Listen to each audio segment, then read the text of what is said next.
For 2 decades of unrivaled, since the launch of its first ever generation of this Underbone motorcycle, isn't just a motorcycle. In Southeast Asia, it is a subculture, often called the Underbone King.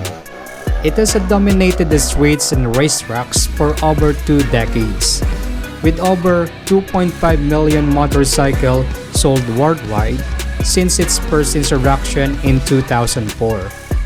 The Underbone King is back, transformed into a sports underbone category, forged with the pure DNA of the track-proven Suzuki racing machines. Its unmatched speed, commanding engine performance, and aggressive, sleek styling has won the hearts of many. And this motorcycle is no other than the Suzuki Raider R150.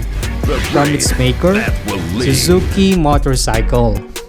Suzuki Motorcyle launched the 5th generation Raider R150 series in the Philippines last November 11, 2025, with its 3 versions: the Raider R150 FI version, the Raider Pro version, and our main content and subject for this week's vlog, which is the Suzuki Raider R150 Blade Edition, which is nagpunta na naman tayo sa isang dealership store para makita actually and personally ang bagong version ng Suzuki Raider R150 Blade Edition with its latest looks, features, and specifications.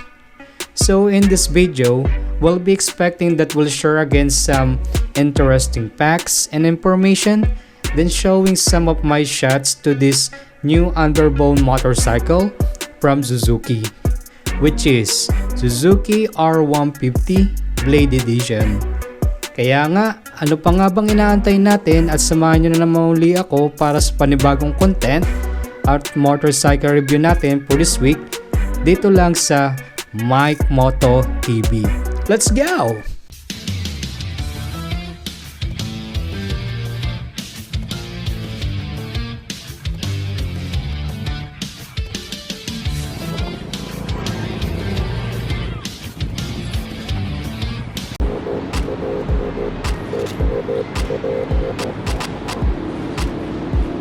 Hi everyone and everybody! Nagbabalik na naman tayo dito sa episode ng channel na ito, which is our month content ay isa sa mga isang klaseng mga motorsiklo, which is month of Underbone motorcycle. Nagpunta nga tayo dito sa isang motorcycle dealership store na naman upang makita actually and personally ang itong motorsiklo ito. At ano nga bang motorsiklo ang tinutukoy ko? Walang iba kundi makikita nyo ngayon sa video ito at nasa tabihan ko na nga ang bagong forma at anyo ng Suzuki Raider R150. Magkakaroon naman tayo ng sharing of interesting facts and information about sa motorsiklo ito. And I'm really excited also to feature this kind of motorcycle kasi ito yung first time na makakapag-feature tayo ng ganitong klaseng kabangis at kaangas sa motorsiklo. So, ano pa nga bang inaantay natin? At samahan nyo na muli ako para sa isa na namang motorcycle review about sa motorsiklo ito, which is Suzuki Raider R150. Let's go!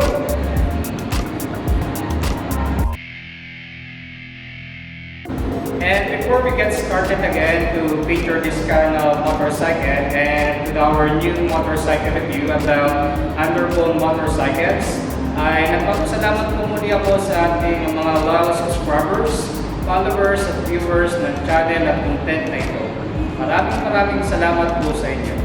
Then if you like and you want to be updated to our content and to this video, don't forget to hit right now to your device or to your phone about our subscribe button and notification bell to be updated to our latest content and videos that will be posting usually on YouTube, Facebook, TikTok, or other social media pages. Nagpapauna ko na po ako sa salamat sa inyo dahil napili niyo po ang channel na ito para magbigay sa inyo ng mga authentic content and feature dito sa mga content ng channel na ito. Maraming salamat po sa inyo. Ang bagong version na Suzuki Raider R150 Blade Edition na Suzuki Motorcycles ay isang klaseng manual clutch underbone motorcycle. At meron itong overall dimensions at nakapaloob sa motorsiklong ito ang haba nitong 1,955mm, lapad na 675mm, taas na 980mm, seat height naman ito ay nasa 765mm, ground clearance niya naman ay nasa 150mm at may timbang na 112 kilograms.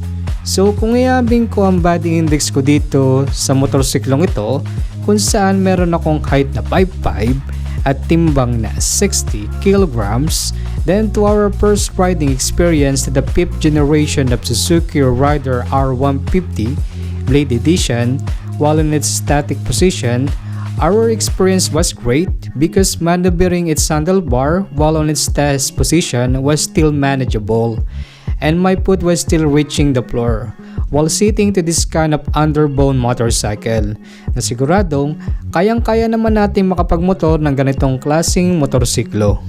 Pagdating naman sa makina ni Suzuki Raider R150 Blade Edition ay nandyan pa rin ang powerful at very responsive motorcycle engine na ito, kung saan nga ang makina nito ay tinatawag din nilang the Screamer engine.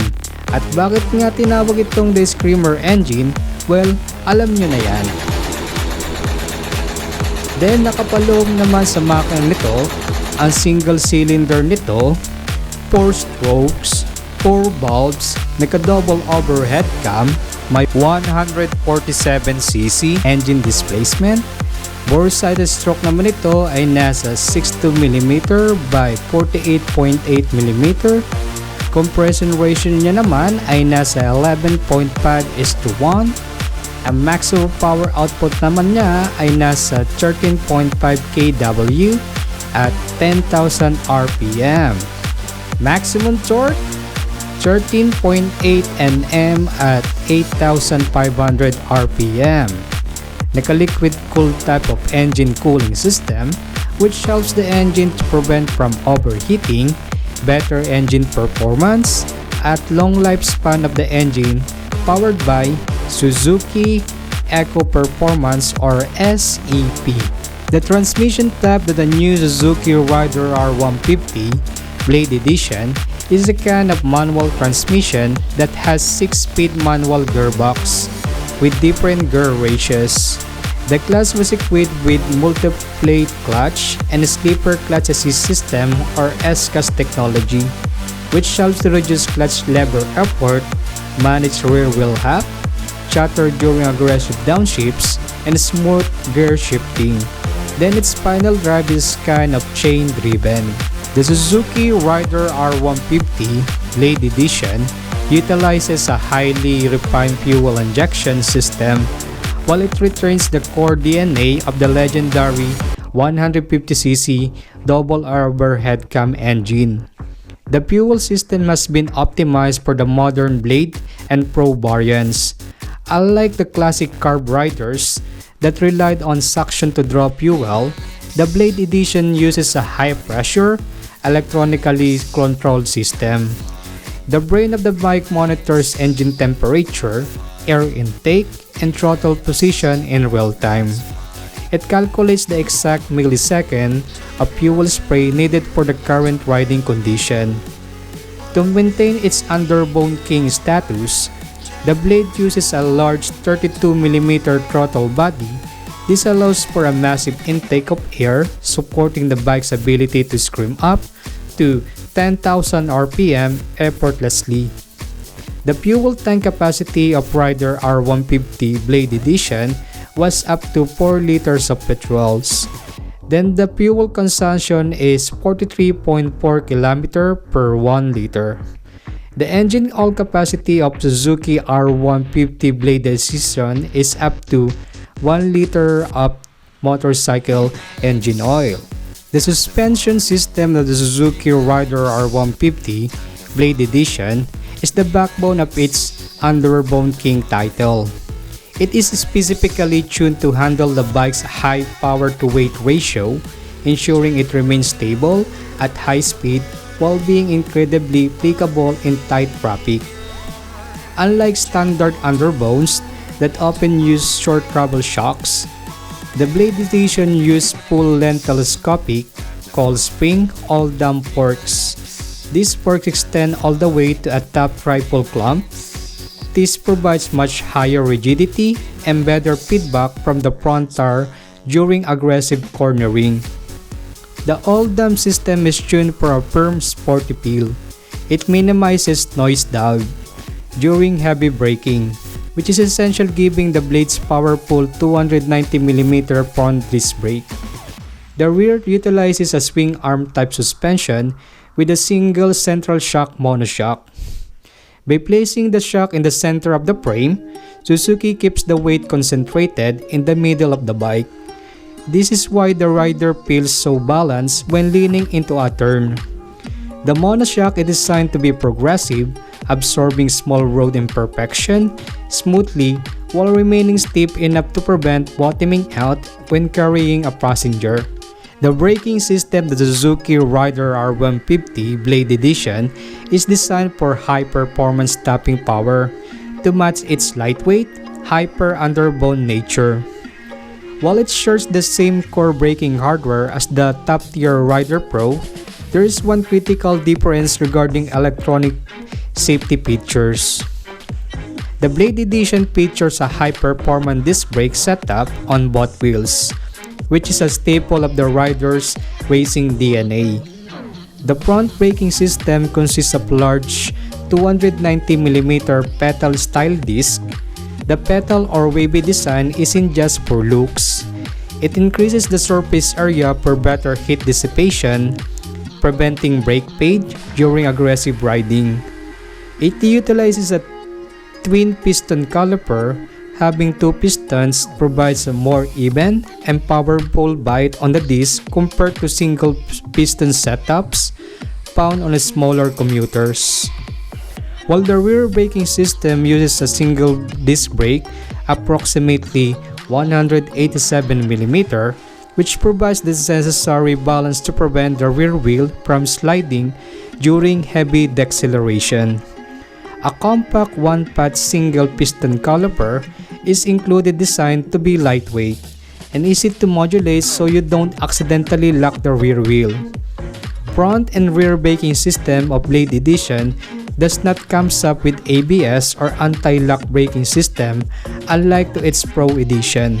The Suzuki Raider R150 Blade Edition maintains the classic skinny silhouette that makes it the king of agility, but it uses modern tire technology to handle its 18 horsepower out. The Blade Edition comes standard with IRC tubeless tires, which is a significant safety and convenience advantage over the old tube type version. Tubeless tires don't deflate instantly when punctured, giving you time to reach a shop. Front tire size is 17/70/90 38p, while the rear tire size is 17/80/90 50p. The Blade Edition features multi-spoke alloy wheels. Unlike wire-spoke wheels, these are rigid, lightweight, and specifically designed to support the tubeless tire breeds. The light alloy wheels allow the telescopic front forks and rear monoshock to react faster to the bumps,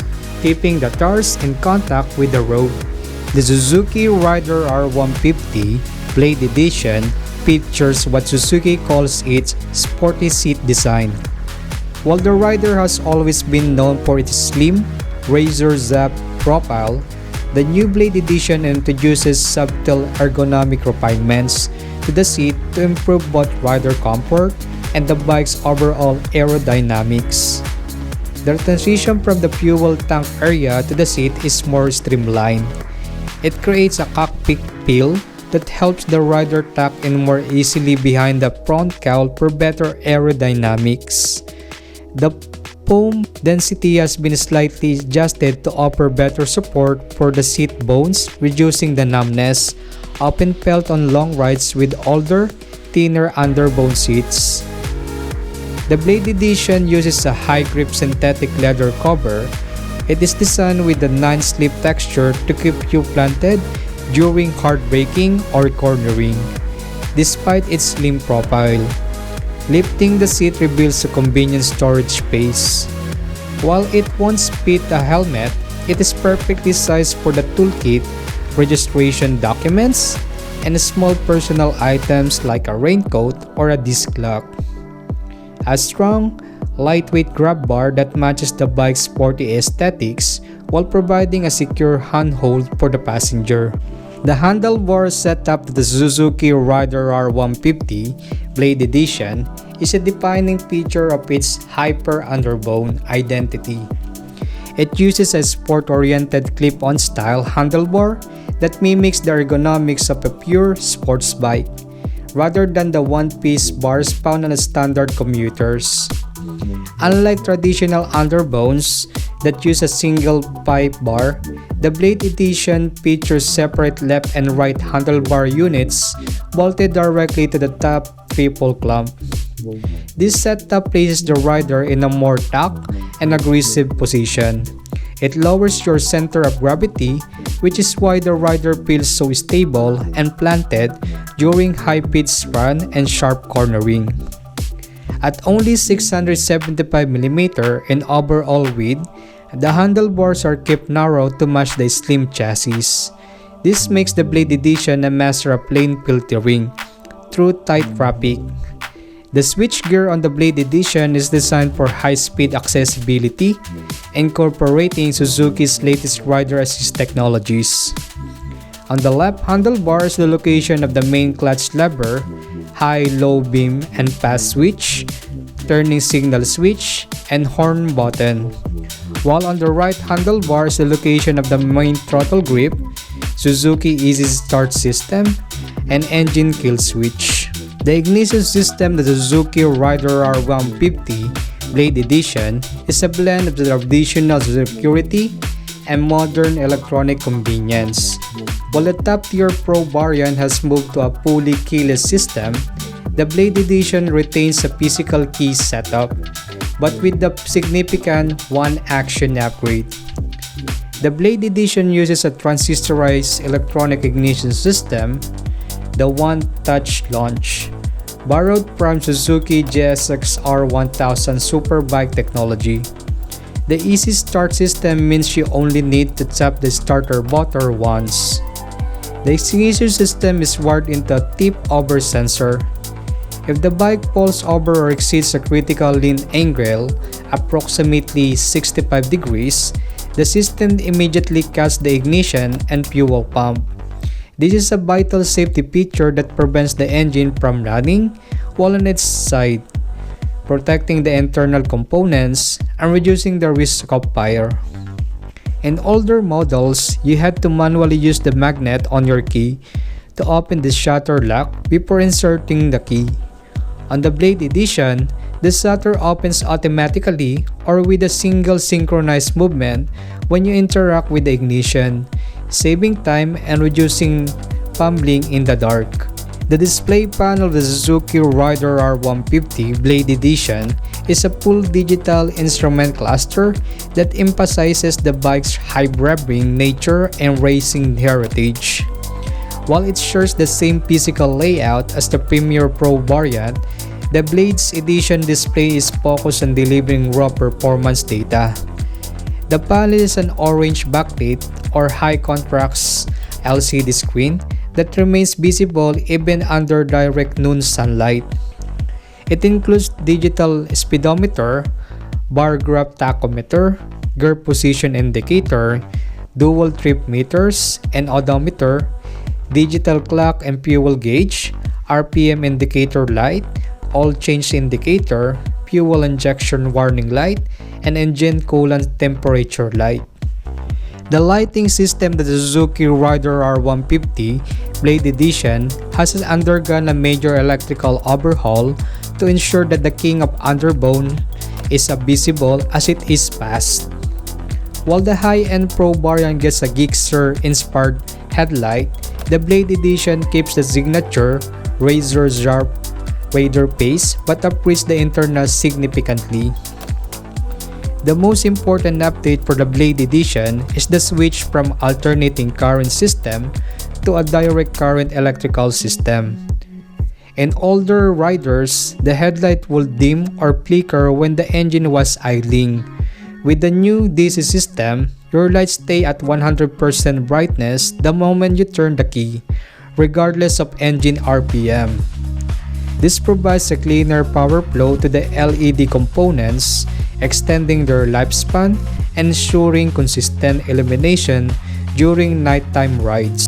The Blade Edition features a full LED setup for its primary lighting. On the headlight, it uses a multi-layered LED headlamp that provides a crisp, white beam. This improves road contrast compared to old halogen bulbs, making it easier to spot potholes or debris at high speeds. While the taillight features a bright LED assembly, it is designed to be wide and highly visible, ensuring that vehicles behind you can clearly see your braking intentions even in heavy rain. Following modern safety regulation and fan feedback, the turn signals on the Blade Edition are now separate mounted. On the front turning signal lights, the signals are no longer integrated into the main headlamp housing, but are mounted on a flexible stalks on the side of the cowl. This makes them much easier to see for oncoming traffic. Similarly, the rear signals are mounted on the fender. This separate type design also makes it cheaper and easier to replace a single indicator if it gets bumped in the parking lot. The headlight is housed with a redesigned air slicing cowl. The easy way to spot the Blade Edition is the small aerodynamic wing located directly underneath the headlamp. Below the main Suzuki logo on the front, there are MotoGP-inspired winglets that help channel air around the lighting assembly to reduce drag. The Exshaust System, the Suzuki Raider R150 Blade Edition, is engineered to balance high revving double overhead cam performance with increasingly strict environmental standards. For the latest generation, Suzuki has refined the pipe diameter and internal flow to complement the new fuel injection tuning. One of the most significant performance updates in the latest series is the diameter of the exhaust pipe. The header pipe diameter has been increased to 31.8mm up from the 25.4mm found on older generations. This allowed the engine to breathe better, especially at high RPM. The structural and framing design of the Suzuki Raider R150 Blade Edition is a secret to its legendary status. While most underbones use a simple backbone or step-through frame, the Raider borrowed its structural DNA from purebred sports bikes. The Blade Edition is built around an advanced twin-spar diamond frame. Unlike the single-tube frames of common commuters, this frame uses two parallel beams that wrap around the engine.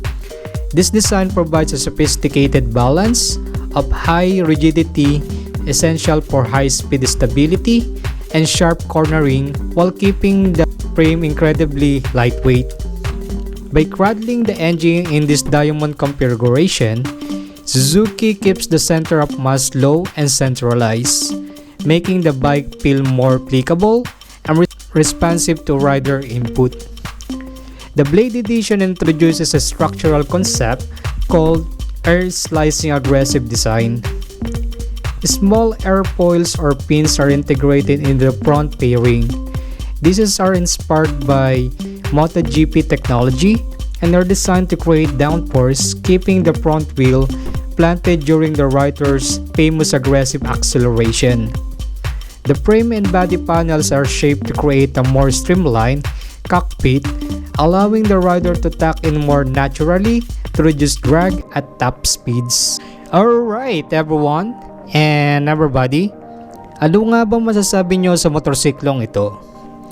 Ikaw ba'y namangha na muli at nagulat dahil sa pagbabalik ng King of Underbones na bukod sa upgrades at latest technological features na mas pinaangas at pinalakas pa ang performance nito, na mapapasabi ka na lang talaga na wow na lang talaga. At sana balang araw magkaroon din tayo ng ganitong klaseng motorsiklo.